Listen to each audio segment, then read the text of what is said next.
Hello, everyone. Today we'll be talking about the Holocaust and Japanese internment.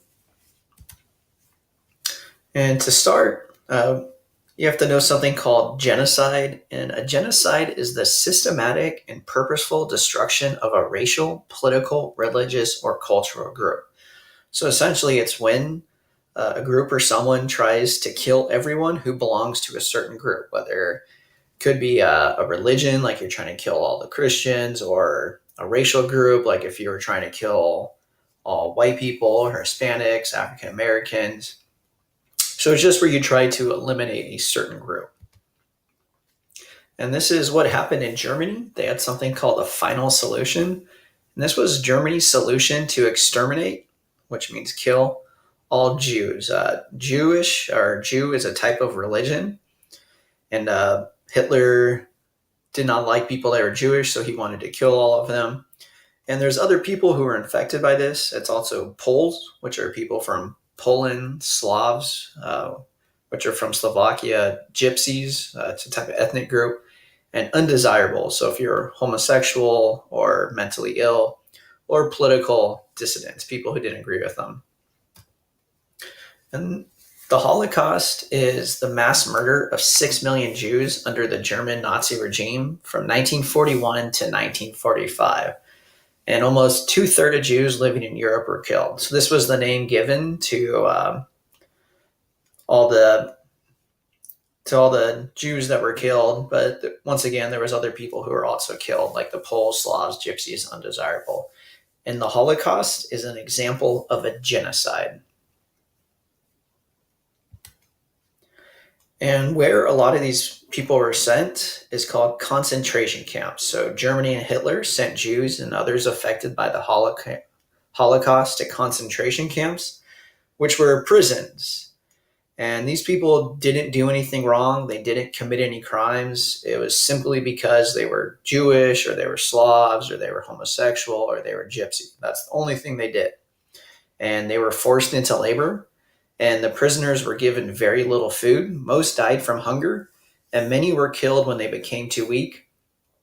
Germany frequently used poisonous gas to kill Jews at concentration camps. So in the gas, the poisonous gas would make it so you couldn't breathe and you would essentially die within minutes because you couldn't get any air. These are some photos from the Holocaust.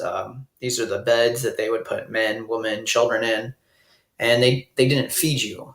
So you can see some of the people are very skinny, and this killed over 7 million people. And there's lots of things like this. When people died, they took off their jewelry. So this box is just full of rings of people who died. And there's something called the Nuremberg trials. So after the war, Nazi leaders and others were convicted of war crimes, and many were sentenced to death or life in prison. And it emphasized an individual responsibility for actions during a war, regardless of orders received. So you can be found guilty of war crimes even if you were told to commit crimes. So a lot of Germans after the war tried to say, well, Hitler told me to do this, or I was told to do this. This is why I worked at the concentration camps. But this says it doesn't matter. Even in time of war, you need to be responsible for your actions. If you do something like that, you'll go to jail. And this led to an increased demand for a Jewish homeland. And Jews eventually received a homeland after the war named Israel, which is in the Middle East.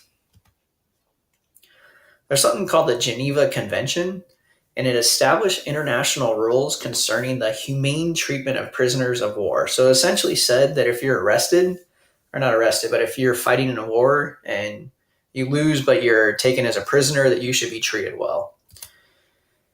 However, there was something called the Bataan Death March. And after Japan takes over the Philippines, American and Filipino soldiers were forced to march, which means walk, up to 70,000 miles. And 1,000 American soldiers died during the march, and 9,000 Filipino soldiers died during the march. So this is the march. It's very hot there, very humid. They weren't given food. They weren't given water. So thousands of Filipino and American soldiers were forced to walk, and they died. So when it comes to prisoners of war, the treatment of prisoners of war in Europe more closely followed the agreements of the Geneva Convention. So if you're a prisoner of war in Europe, you're treated much better. The treatment of prisoners of war in the Pacific often reflected the savagery of fighting as displayed in the Bataan Death March. So prisoners of war in the Pacific were not treated well, as you can see in the Bataan Death March. All right, in the United States, there's something called Japanese internment camps. And despite being American citizens and not committing any crimes, Japanese Americans on the West Coast were relocated to internment camps, which were prisons, as a result of strong anti Japanese sentiment and the fear that Japanese were helping the enemy. So these people they didn't do anything wrong. They're American citizens, but their parents or grandparents were from Japan. And that's all it took. If you were related to someone that was Japanese, you were sent to prison. And a lot of people were racist towards Japanese at this time. And this is something Franklin Roosevelt started. And the Supreme Court upheld the government's right to act against Japanese Americans living on the West Coast of the United States. So the Supreme Court gave the president permission and said, yes, you can do this. And a lot of these people were a lot of Japanese Americans were sent to prisons. And this is an example of the internment camps. They're nowhere close to concentration camps. People were not killed here. They were only here during the war. They were eventually allowed to leave towards the end of the war. So it wasn't a concentration camp. They weren't being killed here. But it still wasn't good. They were usually in the desert. They didn't have a lot of nice things. And a lot of these people had to sell their houses before they came. So they lost a lot of money. And there's the Civil Liberties Act of 1988.